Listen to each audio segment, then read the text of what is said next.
been a couple of weeks. Yeah. And you're making progress. Right. We're now, this is the, whereas before we were on the west wall, this is the south wall of the school. This is actually the more ambitious wall.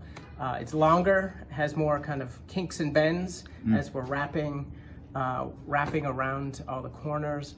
And it, of course, will be a little bit more significant. I believe this wall is, I want to say around approximately 45 feet long, 8 feet and some change tall. Okay. And it kind of twists and turns. So yeah, and that is what kind of brings up different situations that have to be. Yeah, you've got pipes and yeah, pipes and conduit, door openings. the life of a muralist. Yeah.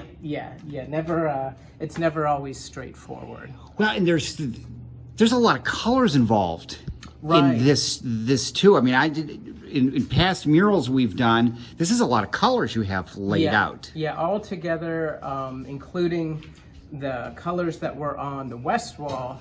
We have about 16 different kind of colors altogether, like mixed colors altogether, and mostly and ironically, a lot of them are relatively small quantities purchased by the court.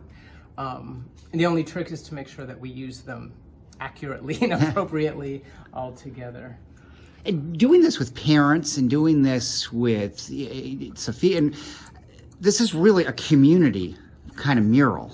Yeah, it's been over the past month. It's been a group effort altogether. Meaning, like our Saturday sessions, especially, was I would say like 3 or 4 high school students total, with instructors and of course parents and myself, kind of conducting everything.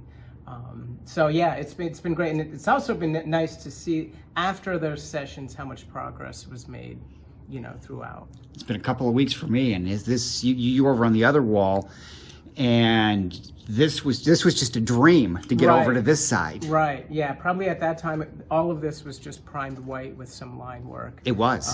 That was it. Yeah. So now this is coming to resolution, and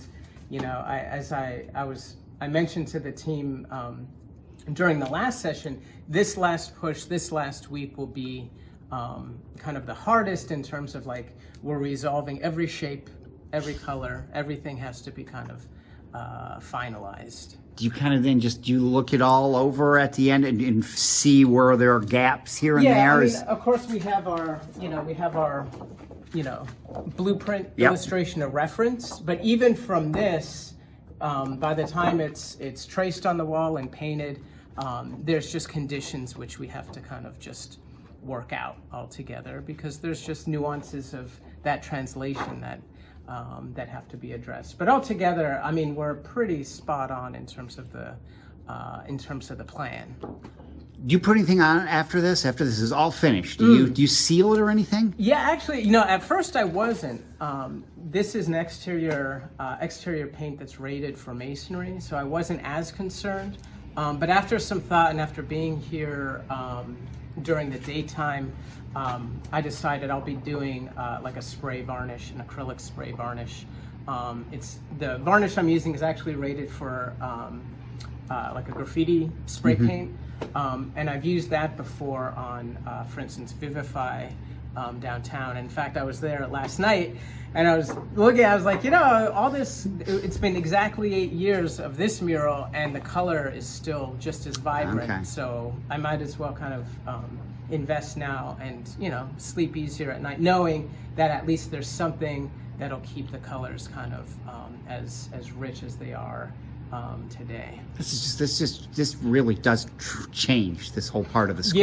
Yeah, it certainly changes the the procession coming out from the doors and everything, and I think more importantly, I think it'll be interesting to see from the classrooms from the classroom windows what you can see out here. Well, you're getting close. We're close. 90%.